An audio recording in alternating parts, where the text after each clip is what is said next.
Bonjour à toutes et à tous, bienvenue à cette émission consacrée à la fête du trône et qui portera sur les réalisations et avancées en matière de sécurité publique. Avec le développement économique et la transition démographique que le Maroc connaît depuis plusieurs années, les habitudes, faits et comportements sociaux changent. Ils changent pour s'inscrire dans une forme de modernité qui reste quand même tributaire de nos traditions et coutumes. En effet, les sociétés évoluent et mutent plus vite que les us et coutumes. Et avec l'essor économique et l'introduction des nouvelles technologies, les menaces changent aussi, prennent des formes inédites, conduisant les services de l'ordre public à évoluer, s'adapter, se structurer pour mieux répondre aux besoins et attentes citoyennes. Aussi, que cela soit de la délinquance ou de la criminalité dans le foyer ou sur l'espace public, et aussi pour ce qui se rapporte au très large éventail de la violence, le Royaume déploie ses moyens, ses hommes et ses femmes de la DGSN, Direction générale de la sécurité de la Sûreté nationale, pour contrer ces actes dans le respect de la loi, des règlements et des droits humains.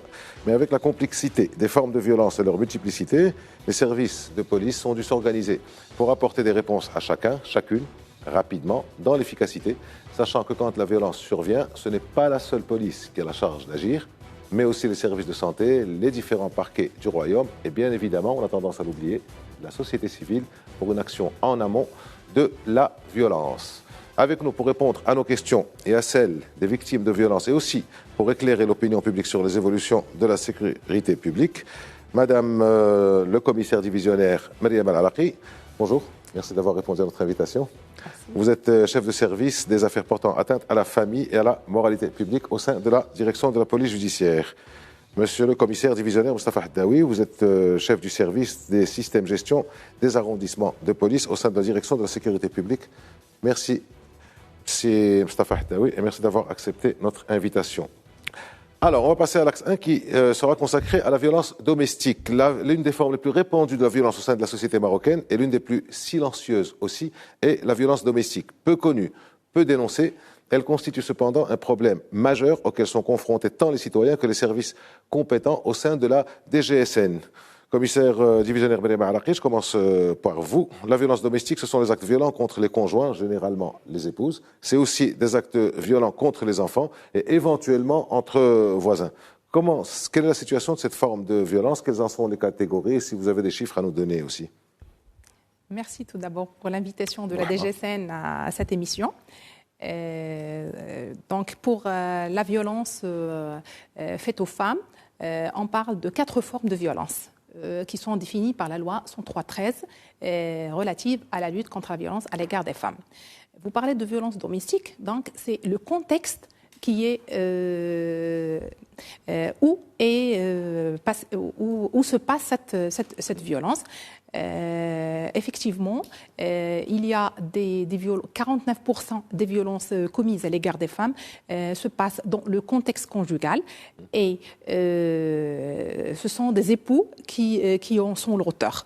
41% des violences portées à la connaissance des services de police sont des violences corporelles et 27% sont des violences économiques, 26% sont des violences psychologiques, 4% sont des violences sexuelles et 2% sont des violences qui sont commises en utilisant les outils liés à la nouvelle technologie. Donc, ces 4 formes de violence qui sont définies par la loi, on trouve la forme la plus pondérante, c'est la violence corporelle, mais dans cette forme de violence corporelle, on trouve que 82% des violences ne généralisent pas ou ne génèrent pas une interruption temporaire de travail qui dépasse 20 jours. Donc, la majorité ou la violence la plus répandue au sein de cette violence corporelle ne cause pas cette ITT et les services de police, bien sûr, ont déjà, on va étaler les structures qui sont mises en place pour déclarer toutes ces formes de violence aux services de police. Alors, vous avez dit quelque chose de très important, commissaire Al-Alaqi. Est-ce que je peux vous appeler commissaire ou il faut dire commissaire divisionnaire? Il faut dire commissaire divisionnaire? Principe. Alors, commissaire divisionnaire, alors après, vous avez dit, je reprends une expression qui est absolument importante, que vous avez dite parmi les informations, c'est porter à la connaissance de la police. Parce que ça veut dire, je suppose, qu'il doit y avoir pas mal de violences dont vous n'êtes tout simplement pas au courant et dont les auteurs restent impunis. Alors, commissaire divisionnaire Haddaoui, les arrondissements de police, en général, sont le premier lieu où s'adressent les citoyens. L'arrondissement de police. Moi, je ne suis pas policier, je ne porte pas l'uniforme, mais je sais qu'il faut s'adresser à l'arrondissement de police. Comment ça se passe à l'intérieur? D'abord, comment faire pour y aller? Quel est l'accueil? Quel est le traitement? Comment ça se passe une fois qu'on s'adresse à l'arrondissement de police? Tout d'abord, laissez-moi vous remercier de nous avoir offert cette occasion pour présenter des éclaircissements sur des thématiques pareilles aux citoyens. Effectivement, l'arrondissement de police reste la première entité à contacter par les citoyens. Nous disposons de 449 arrondissements de police au niveau du royaume, au niveau des services déconcentrés, qui ont à la charge de recevoir les citoyens en tant que requérants, en tant que victimes ou en tant que témoins. Dans ces arrondissements de police, on dispose de personnel chargé d'accueil des femmes victimes de violences. Donc c'est la première étape qui doit être entreprise au niveau d'un arrondissement de police par les femmes victimes de violences, pour être assistées, orientées, écoutées par ces personnels qui ont subi une formation en la matière et qui peuvent par la suite confier l'affaire au service de la police judiciaire compétent en la matière. Alors, c'est assez intéressant aussi. Quelqu'un m'avait dit, quand je préparais l'émission, que l'arrondissement de police est un peu une forme de médecine générale. C'est-à-dire, on arrive, comme quand on va chez un généraliste, oui. S'il peut traiter, ben il traite, s'il ne peut pas, il transfère au service concerné. Est-ce qu'on peut dire ça? Effectivement. C'est cette étiquette qui colle aux arrondissements de police parce que, d'ailleurs, c'est l'entité de proximité. Il n'a pas de spécialité. Pour ce qui est de moyens de spécialité, on trouve d'autres entités, notamment la police judiciaire. Donc, c'est la première étape pour enregistrer une plainte, que ce soit pour une personne victime de violence, une femme, que ce soit pour violence, pour vol, pour escroquerie. Et si l'affaire n'est pas traitée dans un niveau premier au niveau d'arrondissement de police, il y a une certaine complémentarité qui doit s'instaurer entre les différents services. Alors, je reviens sur cette phrase que vous avez dite, Madame Mariam Al-Araqi, sur le fait de porter à la connaissance de la police. Alors, nous avons un problème. Je ne sais pas si ça a trait à nos coutumes, à nos us, à nos traditions, mais il y a beaucoup de silence. Il y a des personnes qui subissent des formes de violence plus ou moins graves, quel que soit le type de violence, et qui ne disent rien. Comment ça se passe? Est-ce que ces auteurs restent... Vous êtes obligé d'avoir une notification? Ou alors, est-ce que si vous entendez quelque chose se passer, vous intervenez? Comment ça se passe? Est-ce que les auteurs restent impunis comme ça? On attend la dénonciation ou alors il y a autre chose? La question est pour vous deux. Je vous poserai la même question, certainement. Oui, effectivement, il y a, selon l'enquête nationale menée par le Haut Commissariat au Plan sur la prévalence de la violence, il s'est avéré que seulement 10,5% des femmes qui portent plainte auprès des services compétents, soit de la police, la gendarmerie ou au niveau des parquets. Mais pour la police, on n'attend pas toujours que la femme qui vient directement soit aux arrondissements de police, soit au niveau de la police judiciaire, où il y a des structures de prise en charge des femmes victimes de violences. Et à ce sujet, il y a 133 entités, structures dédiées à l'accueil, à la prise en charge des femmes victimes de violences. Donc, au niveau des arrondissements de police, il y a 448, je pense. Il y a que c'est ça. 449 qui sont chargés de l'accueil des femmes victimes de violences. Donc, on n'attend pas que la victime vienne directement chez les services de police. Il y a aussi les plaintes qui viennent par le parquet, où il y a les associations qui portent plainte. Il y a aussi la plateforme Kuluna Ma'ak 8350. Donc, il y a ce moyen d'aviser les services de police via cette plateforme. Il y a le numéro 19. Donc, il y a plusieurs manière d'alerter les services Vous de voulez bien police. répéter ce numéro où on peut... 800 350. C'est une plateforme. 800 350 directement, sans rien d'autre. 800 350. Oui, c'est le 8, le 3, le 50. Donc, il relève de l'Union nationale des femmes du Maroc. Dans la DGSN, il est partenaire. Donc, il y a un partenariat avec l'association. C'est pour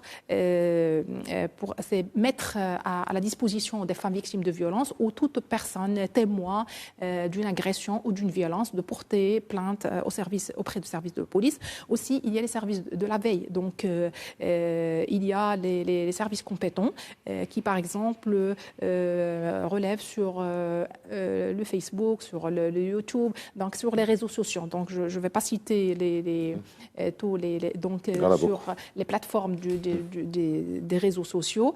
Donc, une fois l'appel au secours ou le témoignage est porté à la connaissance des services de police, automatiquement, une enquête se déclenche sous la supervision des parquets compétents.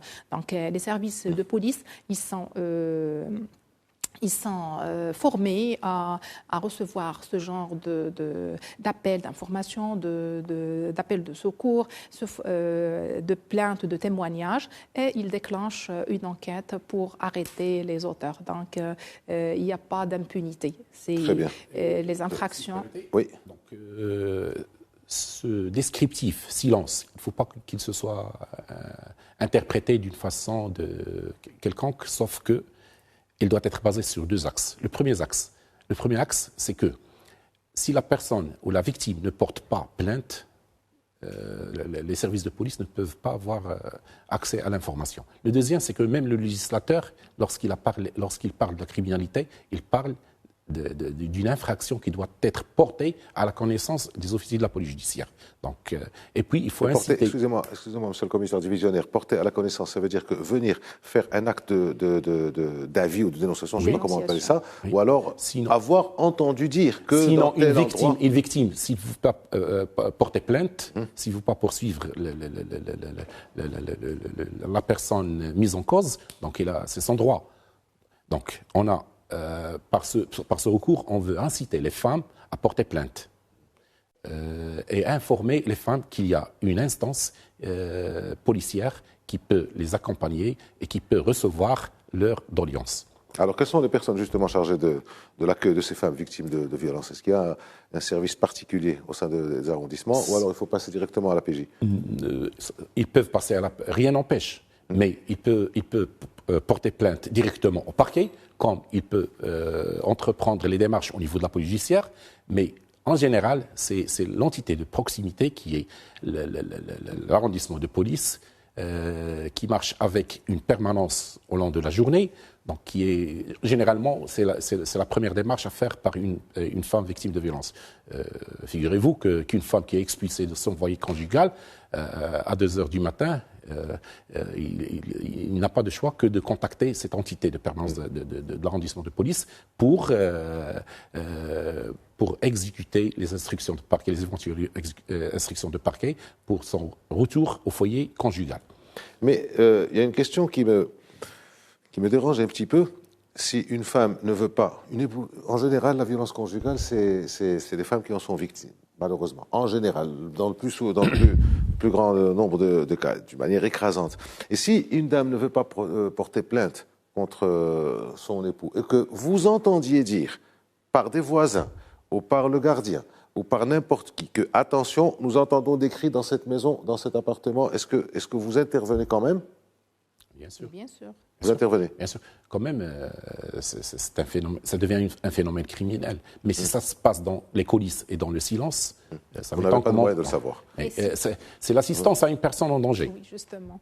Excusez-moi donc pour l'interruption. Donc c'est justement, donc s'il y a un appel au secours, donc automatiquement il doit y avoir une intervention, soit par les services de police qui font des patrouilles. Donc il y a la police qui est visible, donc il est dans la voie publique et qui peut constater cette infraction. Sinon, il y a le voisinage. Une fois qu'ils entendent les cris de secours ou ils savent qu'il y a une violence qui est exercée à leur voisine. Donc, lorsqu'ils appelle les services de police, il y a toujours une mobilisation des entités mobiles qui se déplacent sur place. La formule clé dans ce sujet, c'est d'être informé, de porter à la connaissance de la police. Quel que soit le moyen. Justement, peu importe le moyen, oui. Quand Mme Alaqi parle d'intervenir avec les services, il y a ce qu'on appelle les UMPS, les unités mobiles de police secours. Est-ce qu'elles rentrent dans ce cadre-là ou alors elles servent à quoi? Les unités pose des questions comme ça, on essaie d'avancer pour essayer d'avoir le maximum d'informations. Les unités mobiles de police, ce sont des unités de police qui sont en tenue, instaurées au niveau de 6 commandements au Maroc, dans une première étape, notamment la ville de Rabat, Salé, Temara, Marrakech, Tanger et Fès. Ils sont dotés de moyens d'intervention de patrouilles motocyclistes et d'un appui de véhicules et dans quelques villes de VTTistes, des agents qui renforcent des VTT. Donc c'est la célérité dans l'intervention, c'est l'occupation du terrain au long de la journée et c'est aussi la réponse immédiate sur le plan sécuritaire aux besoins des citoyens. Très bien. Alors, revenons à vous, Madame Alaqi, et à l'aspect légal, réglementaire et aussi organisationnel. Alors, comment la loi, déjà, protège les personnes contre cette forme de violence domestique et quels sont les services disponibles auxquels s'adresser, par exemple, pour des enfants en maltraitance, les services qui sont... Alors, vous avez déjà répondu en partie à la question, mais vous savez, il y a des moments où pour la cohésion du couple, pour la durabilité du couple, si j'ose dire, les femmes ne veulent pas aller à l'arrondissement de quartier. Est-ce qu'il y a d'autres services disponibles pour les enfants et pour les femmes, au-delà de ce que vient de dire le commissaire divisionnaire Haddaoui, c'est-à-dire venir chez vous directement à la PJ, et entendre des cellules, entendre des oreilles compréhensives qui peuvent comprendre ça? Comment ça peut se passer?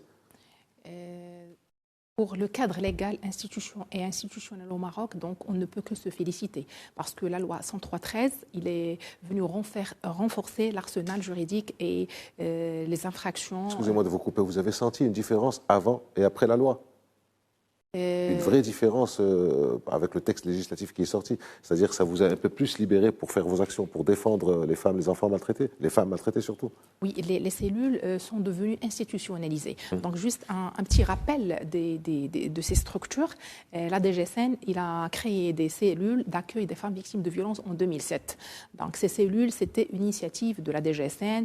Ils étaient instaurés au niveau de la police judiciaire. Il y avait les chargés d'accueil au niveau des arrondissements de police. Mais avec la loi 103/13 en 2018. Donc, il y a ce cadre légal qui est venu institutionnaliser ces cellules. Donc, ces structures sont édictées par la loi, les missions sont bien définies, l'accueil, l'orientation des femmes victimes de violences. Donc, tout est bien défini par la loi. Il y a des campagnes de sensibilisation, de communication sur l'existence des cellules. Donc, il y a plus d'informations, plus de communication sur l'existence des cellules. Il y a une formation continue pour les fonctionnaires et les responsables chargés de ces structures.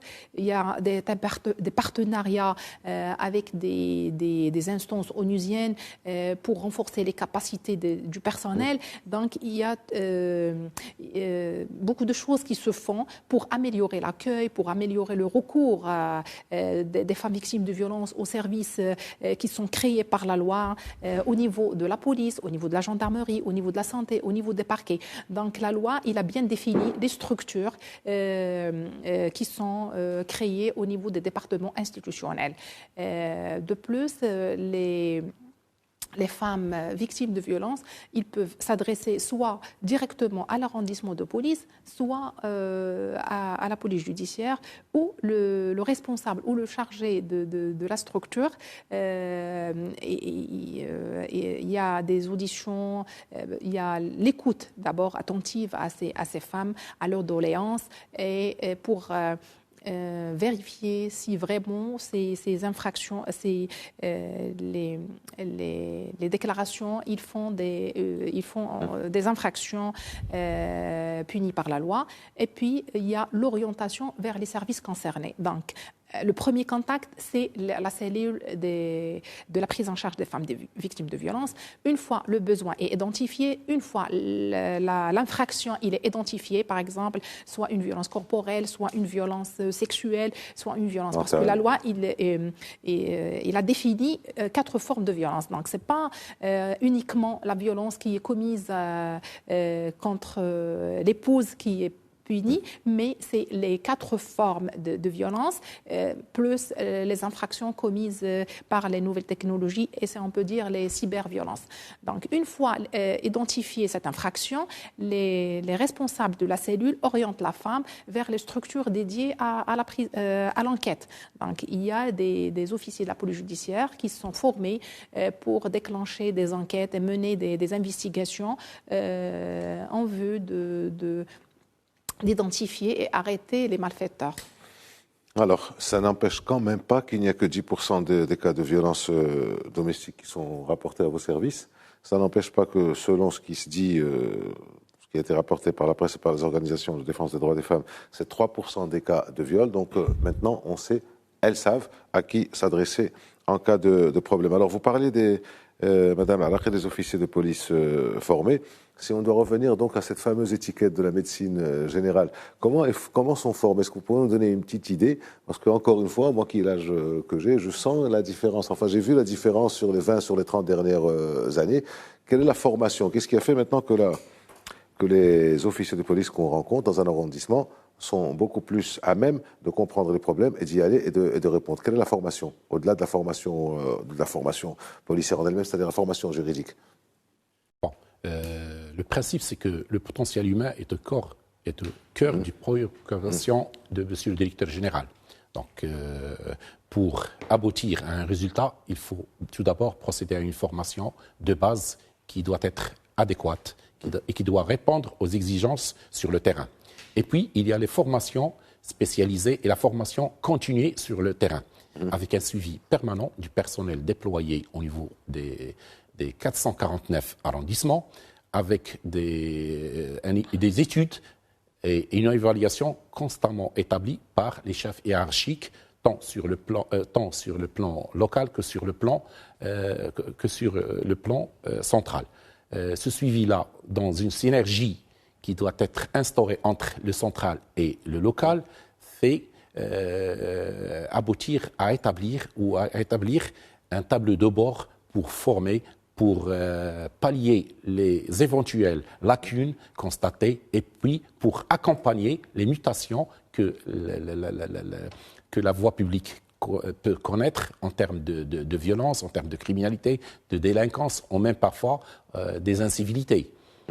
Donc c'est l'accompagnement, c'est l'écoute. Si la DGSN prend pour l'écoute et pour la proximité vis-à-vis du citoyen, je pense que Monsieur le Directeur Général n'a pas cessé de le réitérer chaque fois que le besoin est ressenti, d'être à l'écoute, d'être très proche du personnel. Alors, petite question comme ça en passant, est-ce que les agents, les officiers qui sont dans les arrondissements habitent dans l'arrondissement en question ou c'est pas nécessaire, c'est pas obligatoire? Habitent dans? C'est-à-dire, est-ce qu'ils habitent dans le même arrondissement dans lequel ils exercent ou alors c'est pas une condition? Bon, en principe, ils doivent habiter dans le ressort des arrondissements. Mais cela me pousse à vous dire que en termes de temps, le policier doit se conformer aux exigences de travail. C'est pour cela que j'ai toujours répété que la police n'est pas un métier, n'est pas une fonction, c'est une vie. On se consacre au travail, 24 sur 24. Ouais, merci pour la précision, c'est une jolie formule. Madame Alaqi, j'ai un petit texte que je voudrais vous lire du CNDH, Conseil national des droits de l'homme, qui avait été publié en 2015. Bon, ça ne remonte pas hier, mais c'est quand même assez important. Alors, des stéréotypes érigent des différences biologiques en principe de valorisation, dévalorisation. La persistance des stéréotypes de genre a d'autant plus d'impact qu'elle concerne des acteurs qui ont pour mandat de protéger et de promouvoir les droits humains des femmes, notamment le législateur, le magistrat et le système de sécurité. Or, ce sont précisément des corps peu féminisés et ayant souvent tendance à privilégier la morale et les valeurs patriarcales aux dépens de l'application stricte et équitable des lois en vigueur. Qu'est-ce qui a changé depuis? Est-ce que ça a changé? Qu'est-ce qui a changé depuis? En gros, vous avez compris ce que dit le CNDH. Oui, il parle de la parité, je pense. Donc la parité, non, en fait, il parle que les corps chargés de protéger, de promouvoir les droits humains, sont législateurs, magistrats et système de sécurité, sont peu féminisés. Oui. C'était en 2015, donc je suppose qu'il parlait de 2014 et avant. Est-ce que ça a changé au niveau de la sécurité déjà? Oui, au niveau de recrutement de sexe féminin, on voit une nette amélioration. Pour les postes de responsabilité, les femmes ont accès à plus de postes de responsabilité. Ils sont chefs d'arrondissement, chefs de service, chefs de division. Donc, ils sont dans plusieurs catégories de métiers. Donc, on les trouve dans la police cynophile, dans la police scientifique, dans la cybercriminalité, dans la lutte contre les infractions liées à la nouvelle technologie. Donc, on trouve les femmes dans plusieurs spécialités. Donc, la DGSN, il compte parmi ses cadres 149 femmes à la tête donc au poste de responsabilité. 149 femmes au poste de responsabilité. 145 femmes. Donc, ça, c'est du côté de postes de responsabilité. Du côté de structures d'accueil, puisqu'on est dans la violence faite aux femmes, donc dans les structures dédiées à la prise en charge des femmes victimes de violences, la DGSN respecte les dispositions de la loi qui stipule que le principe de la parité doit être respecté. Donc, on trouve dans une cellule de prise en charge des femmes victimes de violences soit un homme qui est un officier de la police judiciaire, parce que les structures, les responsables sont des officiers de la police judiciaire. Soit on trouve un homme qui est responsable de cette structure, ou bien une femme. Sinon, il y a, si par exemple le chef est une femme, il y a des éléments qui sont de sexe masculin et vice-versa. Donc, si le chef est de sexe masculin, il y a des éléments de sexe féminin. Donc, c'est en respect des dispositions de la loi qui a stipulé que le principe de parité soit respecté. Et pour répondre moi-même à ma question, vous êtes le chef du service des affaires portant atteinte à la famille et à la moralité publique. Vous êtes en vous-même une réponse, si vous me le permettez. Alors, commissaire divisionnaire Hataoui, on parle beaucoup de l'approche anticipative. Et quand on dit l'approche anticipative à une infraction, un acte délictuel, un crime, on implique forcément l'implication de la société civile. Alors, quelles sont les passerelles qu'il peut y avoir entre la police, la DGSN d'une manière générale, et la société civile? Question pour vous deux. Je commence par vous, commissaire. Je vais ajouter juste une petite idée. N'hésitez pas, quand vous avez un complément, faites-le. Concernant la parité ou l'approche du genre, donc je pense que la femme au sein de la DGSN, elle a fait preuve de beaucoup de compétences, et que la compétence est le seul critère et le seul paramètre au sein de la DGSN.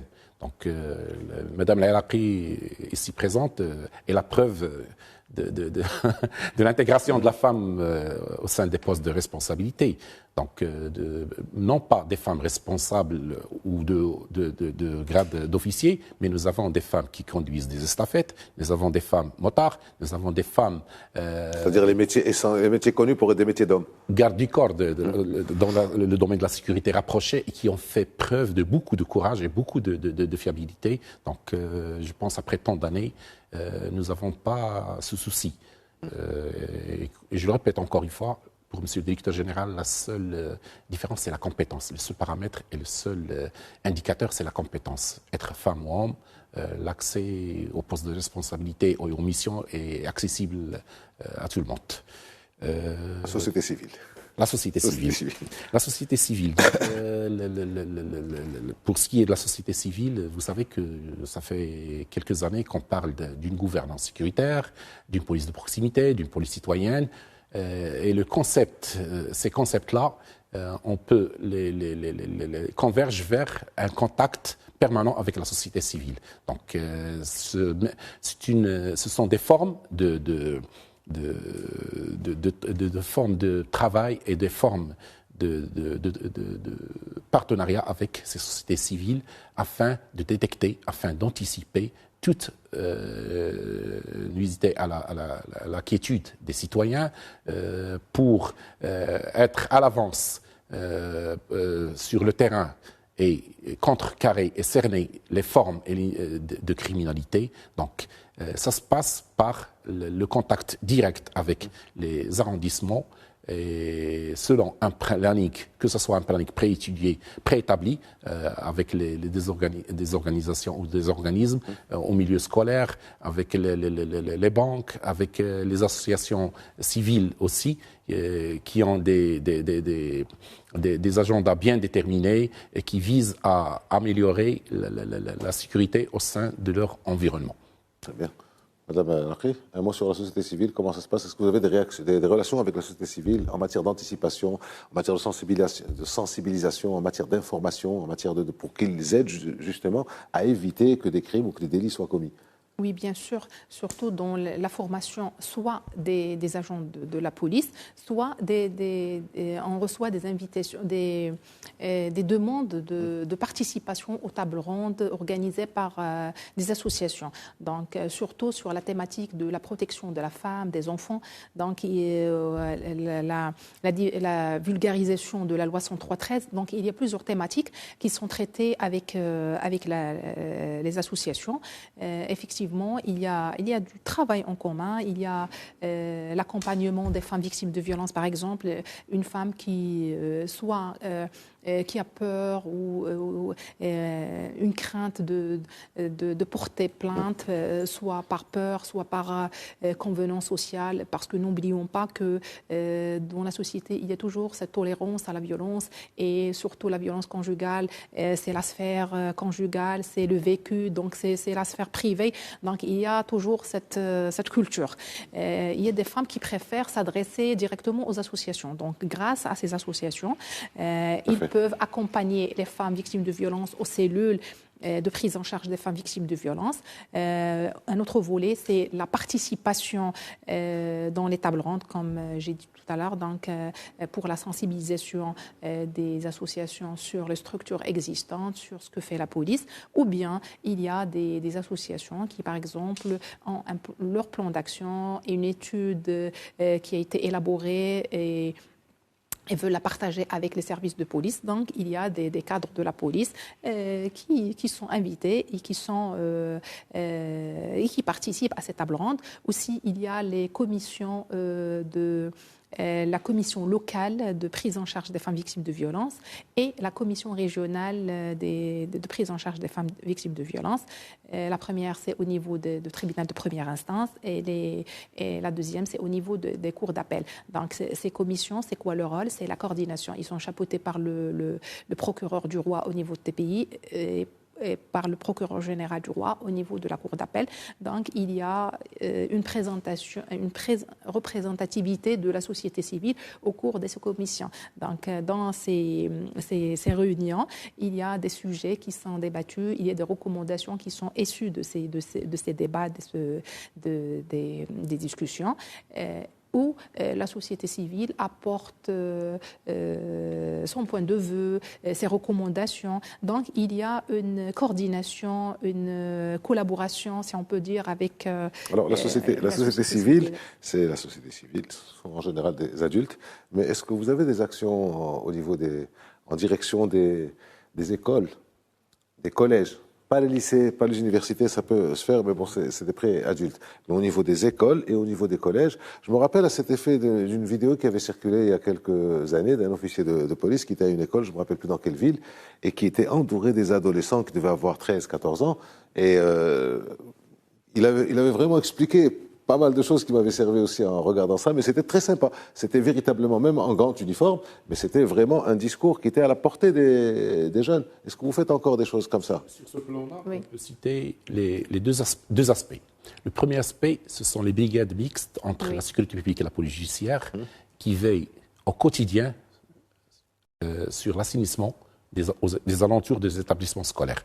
Le deuxième volet, c'est le contact direct avec les élèves au sein des lycées, des collèges et même des écoles primaires pour présenter des cours soit sur la sécurité routière, soit sur des phénomènes comme la consommation de la drogue,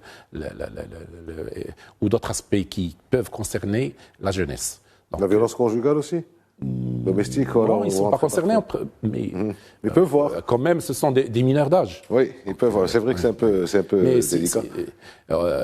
Ce sont des plannings qui doivent être établis et en concertation avec les enseignants et les directeurs des écoles et des lycées pour les présenter aux élèves. Donc, ce sont des thématiques qui doivent être arrêtées au préalable en concertation avec les responsables des écoles et des lycées. Alors, on passe à la sécurité publique. Bon, comme on le sait, il n'y a pas que la violence domestique, mais aussi la violence dans l'espace public qui prend plusieurs formes: agression, harcèlement, escroquerie, attroupement sauvage non autorisé de plusieurs personnes, enfin, autour d'événements sportifs ou autres. Est-ce que vous avez, commissaire divisionnaire Khataoui, des chiffres sur ces formes de violence? Je vous pose deux questions. Est-ce que vous avez des chiffres sur ces formes de violence? Et quelle est la stratégie, la nouvelle stratégie élaborée par la police nationale en termes de digitalisation? J'ai cru apprendre qu'il y avait quand même un gros effort en matière de digitalisation, enfin tout ce qui est numérique. Donc des chiffres et la stratégie. Pour ce qui est des chiffres, on peut revenir sur le bilan qui a été publié à la fin de l'année pour trouver les chiffres des criminalités détaillés. Bon, je ne dispose pas actuellement de chiffres, mais ça a été publié avec le taux de résolution et tout ça. Dans tous les cas, on peut se féliciter sur ce plan-là lorsqu'on parle d'affaires résolues, qui atteignent des pourcentages très intéressants. Le deuxième volet, c'est la nouvelle stratégie adoptée par la DGSN, essentiellement sur l'aspect digitalisation. Effectivement. Actuellement, les 449 arrondissements disposent du système qui a été baptisé S-Gestar, système de gestion des arrondissements de police. Donc, c'est un système dédié à la gestion de ces entités, tant sur le plan local que sur le plan central. C'est l'informatisation de ces entités qui rentre dans le cadre du Maroc numérique. La fin de l'année, on a achevé le dernier centre, qui est la préfecture de police d'Oujda. Ça passe par plusieurs étapes, cette dématérialisation, et qui concerne l'ensemble des travaux effectués au sein d'un arrondissement de police, que ce soit judiciaire ou administratif. Donc, ça assure aussi une certaine transparence au niveau des arrondissements de police, une certaine traçabilité, un suivi permanent et instantané du travail effectué au niveau des arrondissements de police. C'est aussi l'accès à l'information et aux fichiers du personnel, des personnes recherchées. Donc, c'est un mode de travail très, très avancé et qui permet aux officiers de la police judiciaire d'effectuer leur travail dans un laps de temps très réduit, avec une efficacité et avec une fiabilité. Pour la sécurité routière, par exemple...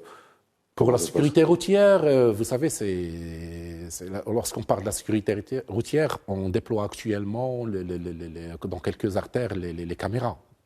Donc, lorsque je vous ai parlé des unités mobiles de la police secours, c'est à travers ces caméras que les salles de commandement peuvent répondre, parce qu'il y a un contrôle au niveau des unités de ces centres de la voie publique. Donc, on ne peut pas contrôler les infractions liées à la sécurité routière, mais aussi c'est la criminalité. Chaque fois qu'il y a un embouteillage quelque part, c'est un contrôle à distance qui s'effectue par des agents qui veillent sur la sécurité routière.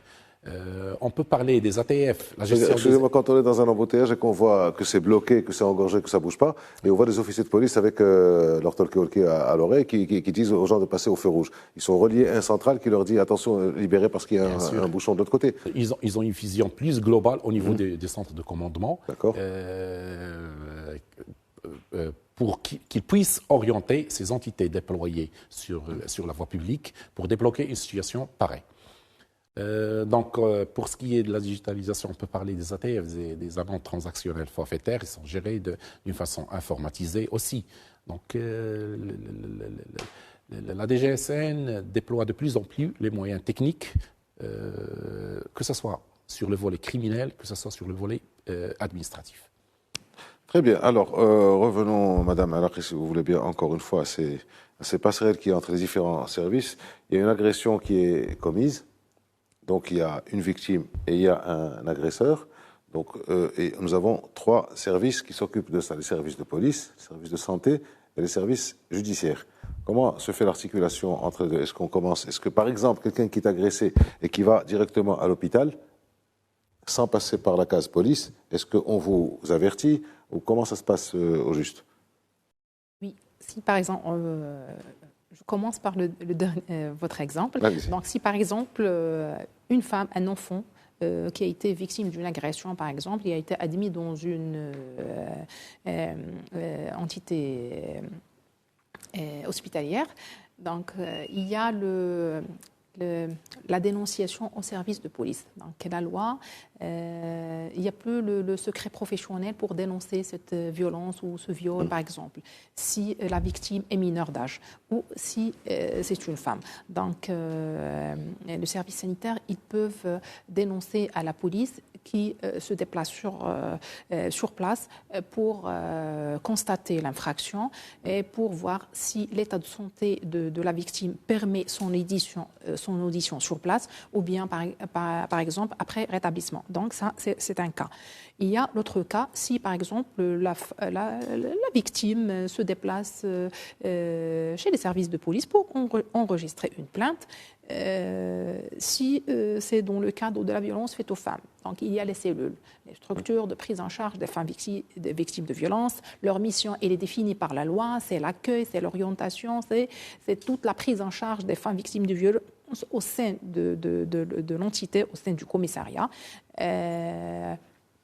Donc la femme, il a le droit de savoir le point actuel, par exemple, de l'enquête. Voilà, l'affaire, par exemple, il a été transmise à la juridiction compétente. Donc tout le parcours de l'affaire, c'est la cellule de prise en charge des femmes victimes de violences qui s'en charge au sein de la police judiciaire.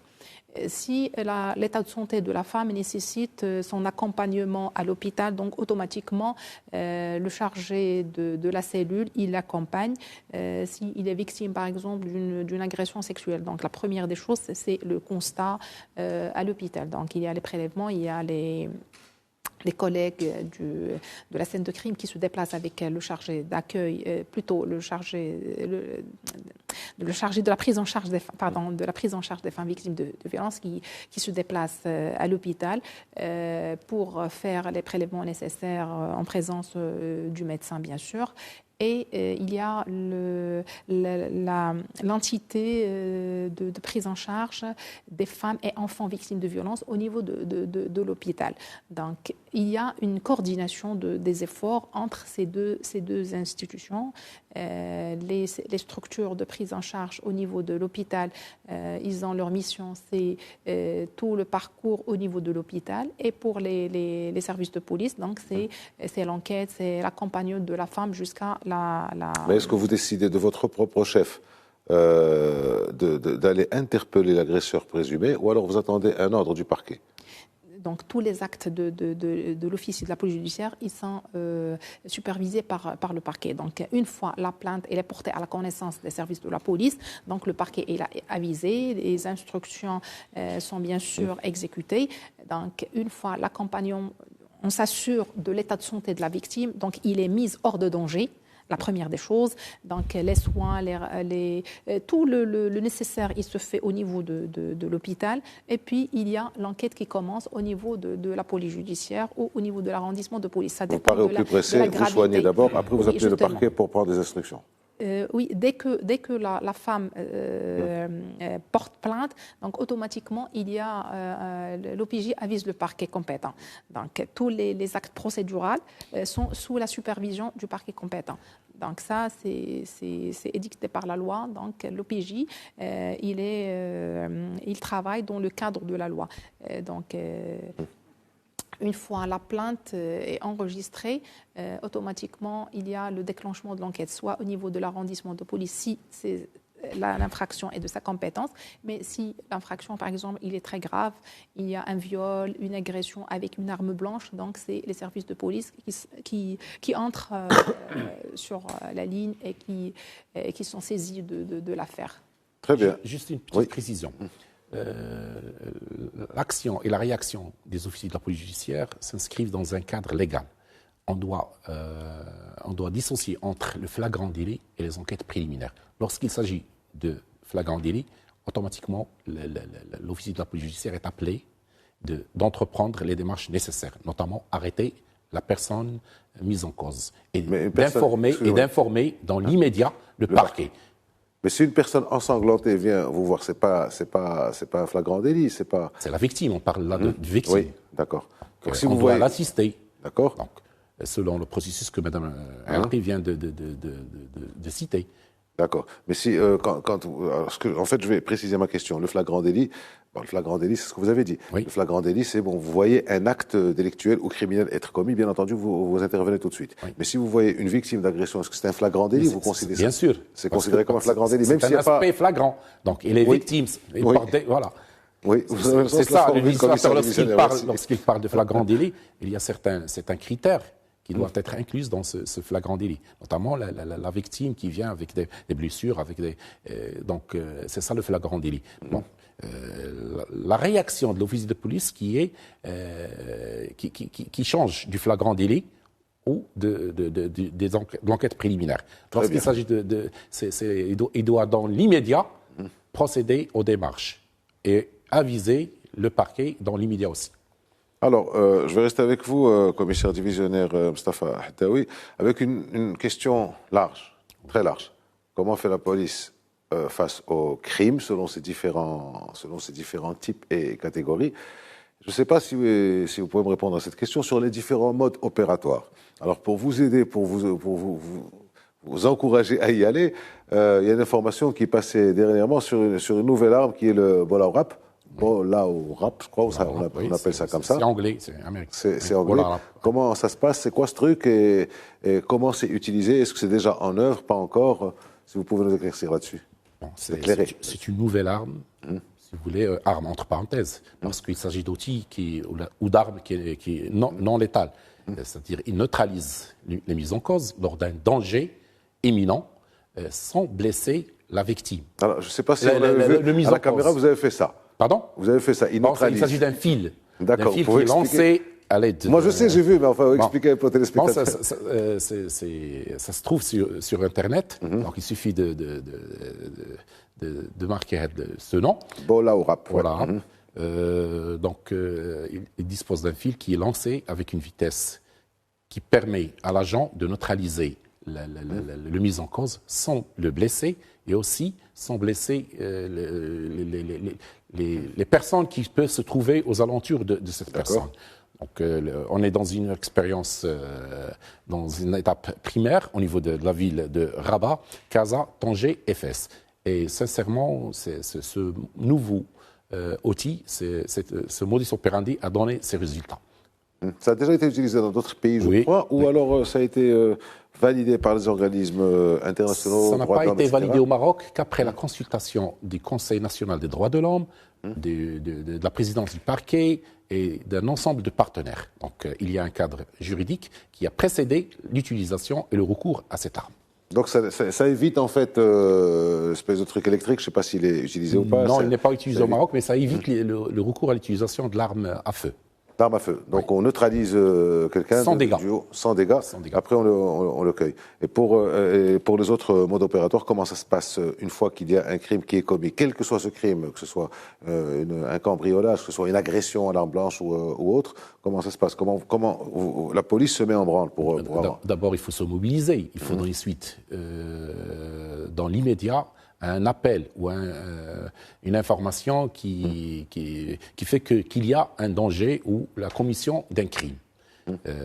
Donc, la première patrouille qui est sur les lieux doit se déplacer au lieu du crime. Et puis, entreprendre les démarches nécessaires. C'est de sauvegarder la scène de crime là où il y a, d'interpeller s'il y a des éventuels témoins, d'exploiter les indices, notamment les caméras ou tout autre indice qui peut être exploitable au niveau de l'enquête, et puis de confier l'affaire à la partie compétente. Alors, dernière question, il nous reste une petite minute. Commissaire Khattaoui, encore une fois, comment ça se passe une fois que les personnes sont interpellées, elles sont en garde à vue? Comment ça se passe au niveau alimentation, au niveau traitement, au niveau droit, au niveau alimentation surtout? Je présume que vous avez entendu parler de la loi qui